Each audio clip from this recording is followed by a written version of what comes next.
नमस्कार। एपीएन के लोकप्रिय कानूनी प्रोग्राम लीगल हेल्पलाइन में आप सभी का बहुत स्वागत है। इसमें हमारे कानूनी विशेषज्ञ रोजमर्रा की जिंदगी की समस्याओं से जुड़े कानूनी मसलों पर आपकी शंकाओं का समाधान करते हैं। आप भी इस प्रोग्राम से जुड़ सकते हैं, फ़ोन करके कानूनी राय ले सकते हैं।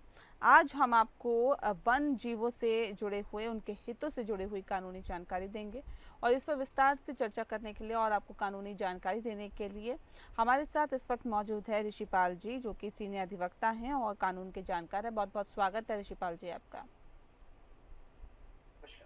जी, तो ऋषिपाल जी आपको विस्तार से जानकारी देंगे, इस कानून के बारे में आपको बताएंगे, लेकिन उससे पहले अगर आपका कोई सवाल है तो आप हमें कॉल कर सकते हैं। विषय आपके टीवी स्क्रीन पर हम आपको दिखा देते हैं। विषय बहुत इंपॉर्टेंट है, वन्य जीवों से जुड़ी हुई जानकारी आपको देंगे। और अगर आप चाहते हैं इस विषय से संबंधित कोई भी सवाल हमसे पूछना तो कॉल करिए 0120612793 पर कॉल करिए, या फिर 0120612793 पर भी आप हमें कॉल कर सकते हैं।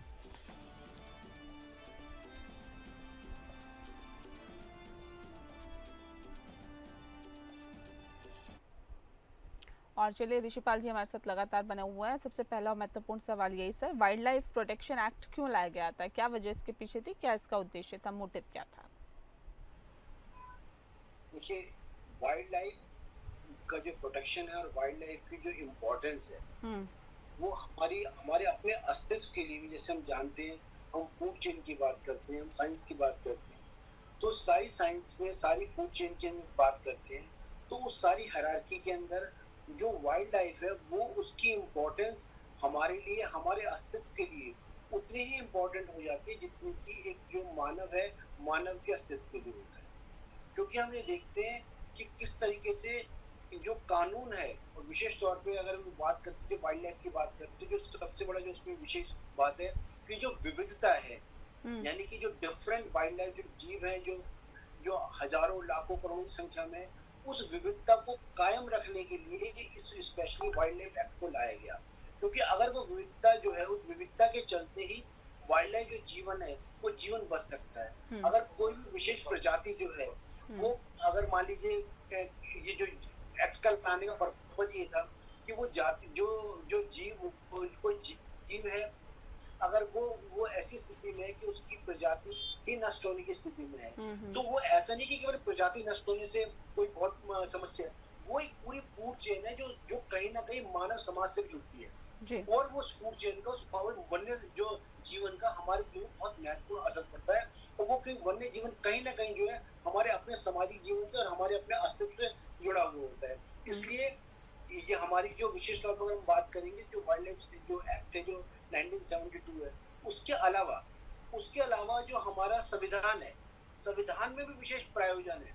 संविधान में विशेष प्रायोजन दिया गया है कि जहाँ संविधान केवल मानवीय या मानव के अधिकारों से संबंधित था, उसके अलावा संविधान में ऐसे प्रोविजंस करने के लिए भी, जो हमारे डायरेक्टरी प्रिंसिपल दिए गए हैं, उसमें ऐसे प्रोविजन दिए गए हैं कि हमें सरकार की जिम्मेदारी है कि वाइल्ड लाइफ को वो प्रोटेक्ट करे।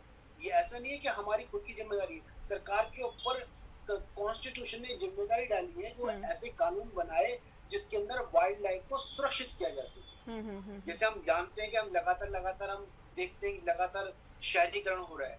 जहाँ शहरीकरण आवश्यक है, जहाँ मशीनी भी आवश्यक है, जहाँ मोटर गाड़ी आवश्यक है, वहां पर उस वाइल्ड लाइफ को बचाना भी आवश्यक है। बिल्कुल। जैसे आप ये भी जानते हैं कि लगातार हमारे देश में और आसपास भी आप देखेंगे, जो हमारे महानगर हैं उसके अंदर लगातार जो पोल्यूशन की समस्या है, उससे भी कहीं ना कहीं ये चीज जुड़ी हुई है। ठीक है, सही बताइए कि national board of wild life की स्थापना आखिर क्यों की गई थी और कौन कौन पदाधिकारी इसमें शामिल होते हैं? देखिए, जो नेशनल जो सबसे बड़ी बात है कि राष्ट्रीय स्तर के ऊपर भी बोर्ड की स्थापना की गई, प्रोविजन जब कानून बनाया गया कि राष्ट्रीय स्तर पे भी जो उसकी स्थापना की गई, राष्ट्रीय स्तर पे ऐसी नीतियां बनाई जाए जिसमें जैसे क्योंकि कई बार जो वाइल्ड लाइफ है या वाइल्ड लाइफ जो एरियाज है, वो बहुत सारे एरिया ऐसे हैं जो कि एक राज्य से दूसरे राज्य में इंटरकनेक्टेड होते हैं। तो जब वो इंटरकनेक्टेड होते हैं तो ऐसी स्थिति के अंदर ऐसे कानून को बनाने की बात है जो कि ना केवल एक राज्य भर के लिए बल्कि पूरे राष्ट्र भर के लिए। क्योंकि वाइल्ड लाइफ की जीवन, अगर मैं जैसे मैं आपको बता रहा था, लास्ट जो मैं आपको पॉइंट बता रहा था कि जैसे पोल्यूशन है या जो प्रदूषण है, उस प्रदूषण के अंदर भी जो प्रदूषण को रोकने के लिए हमने सुना होगा कि अक्सर कहा जाता है कि जो पेड़ों की संख्या बढ़ाई जाए या फॉरेस्ट एरियाज जो है उसका जो एरिया बढ़ाया जाए। लगातार सुप्रीम कोर्ट भी जो है इस पे कहता है कि वाइल्ड लाइफ को बढ़ाने के लिए कोशिश कीजिए। लगातार वाइल्ड लाइफ में आपने सुना होगा तो बहुत महत्वपूर्ण केस जो अरावली के अंदर लगातार जो खनन हो रहा था उसके ऊपर लगातार सुप्रीम कोर्ट ने कहा कि जो खनन है यानी न केवल खनन रोका जाए बल्कि जो वाइल्ड लाइफ है उसको भी उसको खत्म होने से रोका जाए। न केवल ये बल्कि ऐसे बहुत सारे एरियाज हैं जहां पर वाइल्ड लाइफ को सुरक्षित करने के लिए राष्ट्रीय स्तर पर नीति बनाने की आवश्यकता है। तो जैसे राष्ट्रीय स्तर पर नीति होती है, जैसे राज्य स्तर पर बोर्ड होता है, ऐसी नीति बनाई है राष्ट्रीय स्तर पे जो नीति न केवल एक राज्य बल्कि एक से ज्यादा राज्य के लिए भी वो अगर वो कोई पहलू है तो उसको ध्यान में रख के उसको बनाना है। जी ठीक है। सही बताइए कि नेशनल पार्क की अवधारणा क्या है और इससे जुड़े प्रावधान क्या फिलहाल आपके दिमाग में हैं और कैसे क्या कार्रवाई यहाँ पर प्रतिबंधित होते हैं?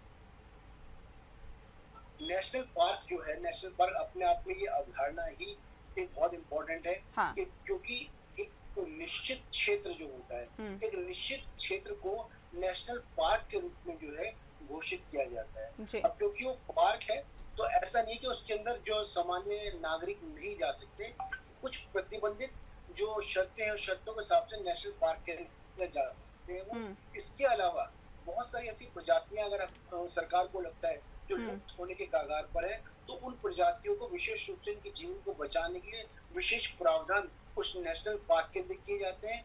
कुछ नए जीव अगर मान लीजिए आपने पिछले में सुना होगा, जैसे आपने देखा था कि नेशनल पार्क के अंदर माननीय प्रधानमंत्री जो है उन्होंने कुछ जो वो थे टाइगर्स थे, उन टाइगर्स को बाहर से लाके उसके अंदर उनकी ब्रीडिंग बढ़ाने के लिए वहाँ पे छोड़ा गया। तो ये जो अवधारणा है ये विशेष रूप से क्योंकि सरकार पर अपनी जिम्मेदारी तो सरकार एक एरिया को नोटिफाई करके उसको ही विशेष रूप से कोशिश करती है नेशनल पार्क को। इसके अलावा ये भी कोशिश होती है, सबसे इम्पोर्टेंट है कि नेशनल पार्क की जो बाउंड्रीज होती है उस बाउंड्रीज में कोई अतिक्रमण ना हो और ये भी कोशिश होती है कि उस बाउंड्री के आसपास जो है कोई ऐसा निर्माण कार्य या कोई ऐसा कोई और चीज ना बने जिससे कि वन्य पशु जो है उनके जीवन को किसी प्रकार से खतरा हो सके। ठीक है, सही बताइए कंजर्वेशन रिजर्व और कम्युनिटी रिजर्व के बारे में बताएं थोड़ा। देखिए जो कंजर्वेशन है सबसे हम पहले बात करते हैं जो कंजर्वेशन रिजर्व्स है। बहुत सारे ऐसे रिजर्व्स होते हैं, बहुत सारी ऐसी जगह होती है, विशेष जो जगहें होती हैं जिसको विशेष रूप से उसको बचाया जाता है और विशेष रूप से जैसे कम्युनिटी पर्पस के ऊपर भी एक सामुदायिक पर्पस के ऊपर भी कोशिश की जाती है। वो ना केवल वन्य जीव की हम बात करते हैं तो वन जीव का मतलब अर्थात केवल यही नहीं है कि हम फॉरेस्ट की बात करते हैं। फॉरेस्ट के अलावा भी हम ये देखते हैं कि ऐसी जो स्थान होते हैं जिन स्थानों के ऊपर हमें लगता है कि आवश्यकता है कि वहां पर वन्य जो जीव है या जो भी वाइल्ड एनिमल्स में जो छोटे जीव भी आ सकते हैं, फिशिंग भी आ सकती है, उनको कंजर्व किया जा सके, उनका बचाव हो सके, उनको किसी भी तरह से उनका जो समाप्ति है उसको रोका जा सके। ना केवल रोका जा सके बल्कि उनकी संख्याओं में भी लगातार वृद्धि हो और अगर वो वृद्धि कम या ज्यादा है तो ऐसी स्थिति में ऐसी व्यवस्था भी की जाए कि उनको वहां से शिफ्ट किया जा सके, एक स्थान से दूसरे स्थान भेजा जा सके। इवन वहाँ पर डॉक्टर्स भी प्रोवाइड किए जाते हैं। तो इसी स्तर पे जो कम्युनिटी जो रिजर्व होती है कि बड़े स्तर पे एक कम्युनिटी के उस पर होती है, कार्रवाई होती है और उसमें भी वाइल्ड लाइफ जो है उनको विशेष रूप से उनको संरक्षित करने की कोशिश करती है कि उनके ऊपर विशेष संरक्षण रहे। किसी भी प्रकार से कोई बाह्य जीव जो है वो ऐसा ना हो कि उसके अंदर अगर मान लीजिए कोई स्थान ऐसा भी हो सकता है जिसके अंदर सरकार विशेष प्रोविजन करके या विशेष आदेश करके लोगों को जाने से वहां रोक सकती है जिससे कि जो वाइल्ड लाइफ जो जीवन है वो सुरक्षित हो सके। जी ठीक है। ये बताइए कि टाइगर रिजर्व की जरूरत खास तौर पर क्यों पड़ी? देखिए टाइगर रिजर्व जैसे हम जानते हैं कि टाइगर की जो इम्पोर्टेंस है हमारी जो खाद्य श्रृंखला है उस खाद्य श्रृंखला के अंदर टाइगर की जो इम्पोर्टेंस है बड़ी इम्पोर्टेंट है और उसका होना हमारी खाद्य श्रृंखला को संपूर्ण करता है। और जैसे कि हम सब जानते हैं टाइगर्स की जो संख्या है वो पिछले समय में बहुत तेजी से मतलब डाउन होती चली गई। उसके रीजंस बहुत सारे थे। बहुत सारे लोग थे जिन्होंने अवैध जो है उनका शिकार किया। बहुत सारे लोगों ने उनको कैप्ट किया, यानी कि उनको पिंजरे में बंद रखा या हम्म। किसी भी तरीके से उनको स्मगल किया। तो ऐसी स्थिति में एक बहुत ज्यादा एक ऐसे सरकार की जिम्मेदारी दी गई कि टाइगर्स जो है विशेष रूप से एक ऐसा स्थान बनाया जाए यहाँ पर टाइगर रिजर्व हो, यानी टाइगर की जो संख्या है वो ना केवल टाइगर्स को सुरक्षित हो, हम्म। बल्कि ऐसा वातावरण दिया जाए हम्म। जहाँ पर टाइगर्स की जो संख्या है उनकी उनकी जैसे मानिए प्रजनन हो सके, वो और बच्चे ज्यादा पैदा कर सके। हम्म। ना केवल वो उनका प्रजनन हो, बल्कि बीच बीच में डॉक्टर्स रहे जो ये ध्यान रखें कि उनके प्रजनन के समय कोई उनको बीमारी तो नहीं हुई।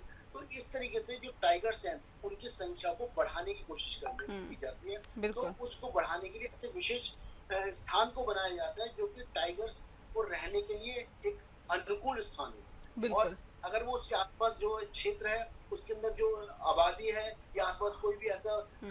क्षेत्र है जिसके अंदर उनका रहना सहना या उनका कोई और प्रावधान डिस्टर्ब होता है, तो उसको भी बहुत बार और माननीय सुप्रीम कोर्ट ने आदेश देके उनको रोका है और टाइगर रिजर्व को बढ़ाने के लिए लगातार कोशिश की होती है। इसके अलावा हमने ये भी देखा है, आपने सुना होगा पिछली बार भी, कि माननीय प्रधानमंत्री ने इस देश के बाहर से भी टाइगर्स हम्म। को बुलाया जाता है संख्या को बढ़ाने के लिए। ठीक है सर, इस विषय से संबंधित और दरअसल आज बात वाइल्ड लाइफ प्रोटेक्शन एक्ट की हो रही है। ऋषिपाल जी हमारे साथ लगातार जुड़े हुए हैं जो बहुत ही विस्तार से इस विषय के बारे में हमें बता रहे हैं। Sir, national tiger conservation authority के बारे में बताइए और कब ये बनाया जाता है, इसके सदस्य कौन कौन होते हैं, जो फंड ग्रांट होता है वो कैसे मिलता है सर?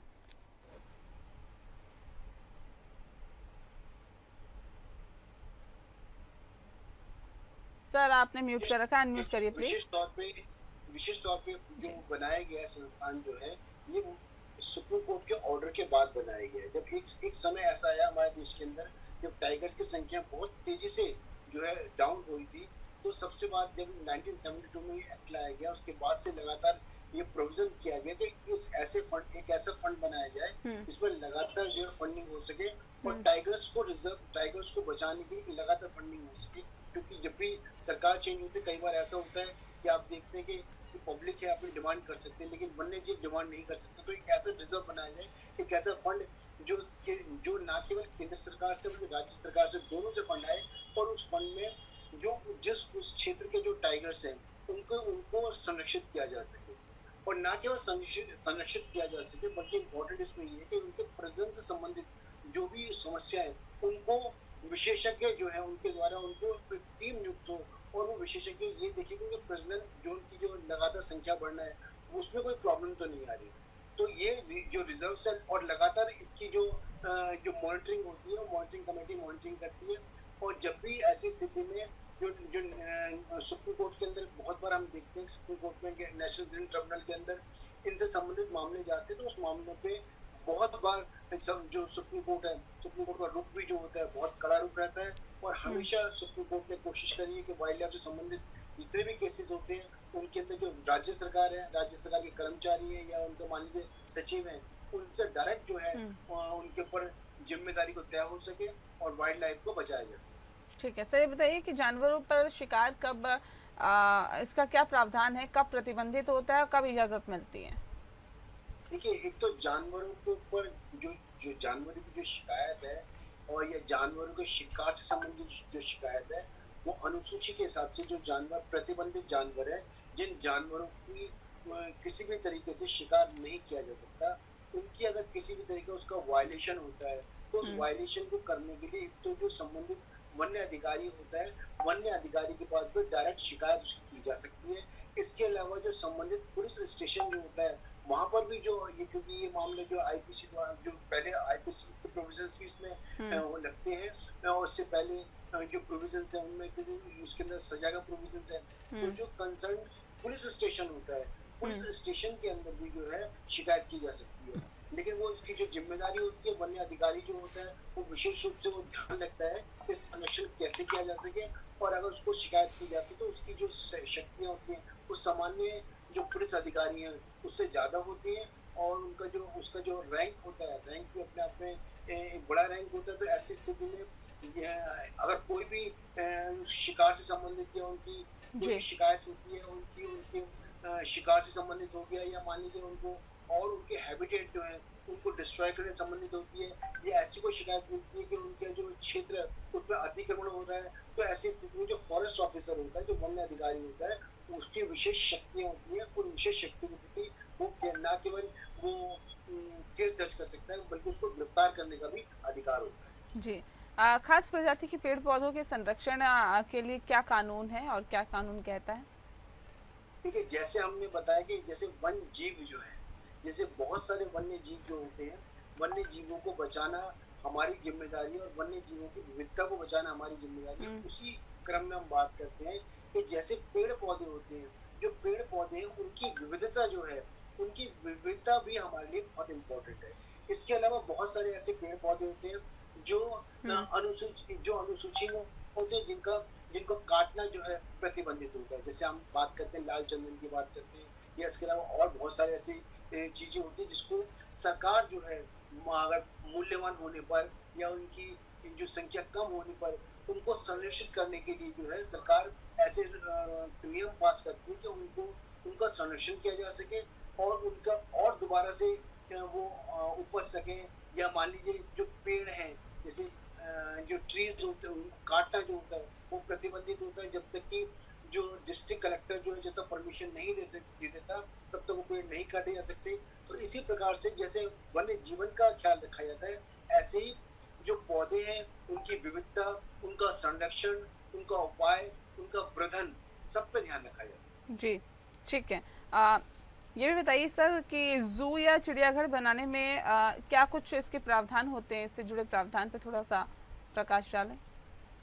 देखिए, जू ये चिड़ियाघर जो हम बनाते हैं वो एक तो राज्य सरकार की जो कॉन्करेंट लिस्ट होती है, ये राज्य सरकार का मसला, मतलब पावर से राज्य सरकार इसकी परमिशन होती है। एक पर्टिकुलर एरिया के अंदर जो है कोई भी जो जू बनता है, या उस और जो जू बनता है उसके अंदर जो जो भी जानवर को वहाँ पे रखा जाता है, जिन भी वन्य जीवों को रखा जाता है, उन वन्य जीवों को रखने के लिए वहाँ पे वो सारे के सारे जो उनका जो स्थान है वो नेचुरल हैबिटेट जैसा होना चाहिए।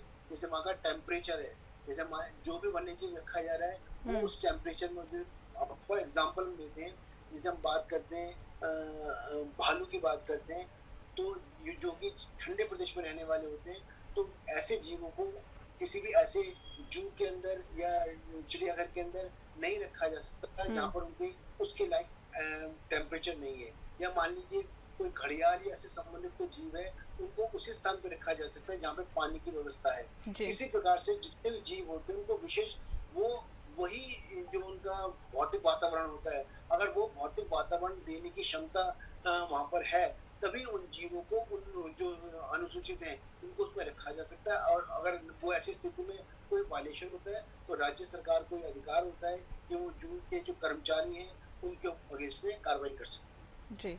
चलिए बहुत शुक्रिया आपका ऋषिपाल जी, आपने बहुत ही विस्तार से जानकारी वन्यजीव एक्ट के बारे में हमारे दर्शकों को दी है, इसके लिए आपका बहुत-बहुत शुक्रिया।